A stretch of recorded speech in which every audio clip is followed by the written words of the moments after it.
Good morning and welcome to our daily devotion. I hope you are all having a beautiful, blessed day. I'm having a blessed day, blessed by more rain. We had 2 or 3 days of sunshine, now we're back to rain.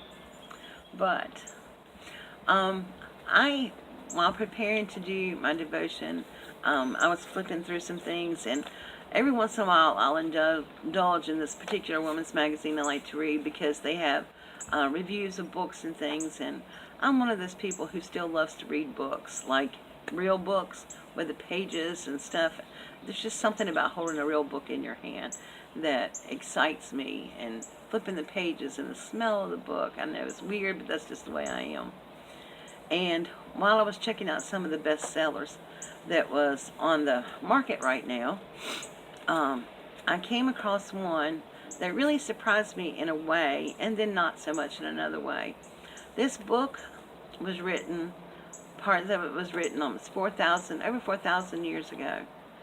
And I think you know what I'm talking about. It's the Bible. It was amazing that it's still in the top 10 bestsellers.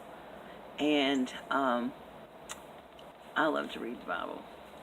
But most of us tend to lean toward the New Testament.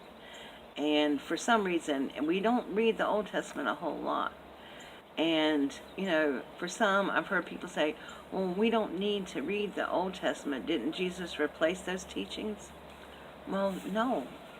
The Bible tells us why we need to read the Old Testament.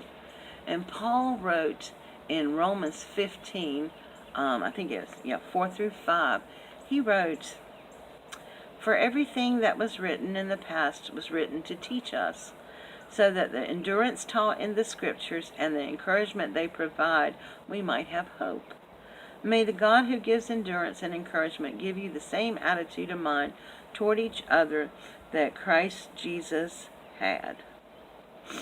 You see, when we read the Old Testament, we learn principles about God, about His character, His dealing with His people.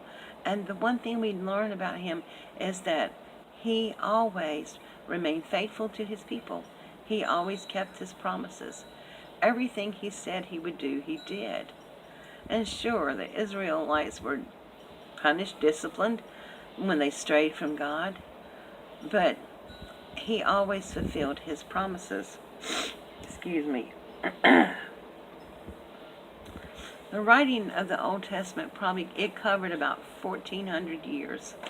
That's a lot of history. And the Old Testament gives us a lot of history. And it's really worth a read. And the one thing I found about the Old Testament is that it shows how much God loves us leading up to the birth of Christ. But He always gives us encouragement and hope. And so I think we need to go back and read some of the Old Testament again and learn from those principles that God taught. Yes, it's true, we are not under the law like the Israelites were. But the law and the gospel work hand in hand. Yes, we have to have the gospel. And yes, that's what we live by. But the law is important as well.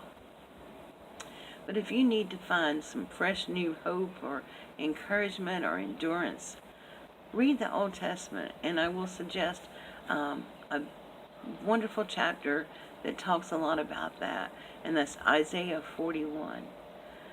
So if you're looking for something to read this weekend, check out Isaiah 41. I think you'll find it'll provide you with new hope and encouragement and endurance. Thank you so much for joining me this morning for our daily devotion. I pray that you all have a beautiful, blessed weekend, and I will see you Monday morning with another daily devotion. God bless. Bye-bye.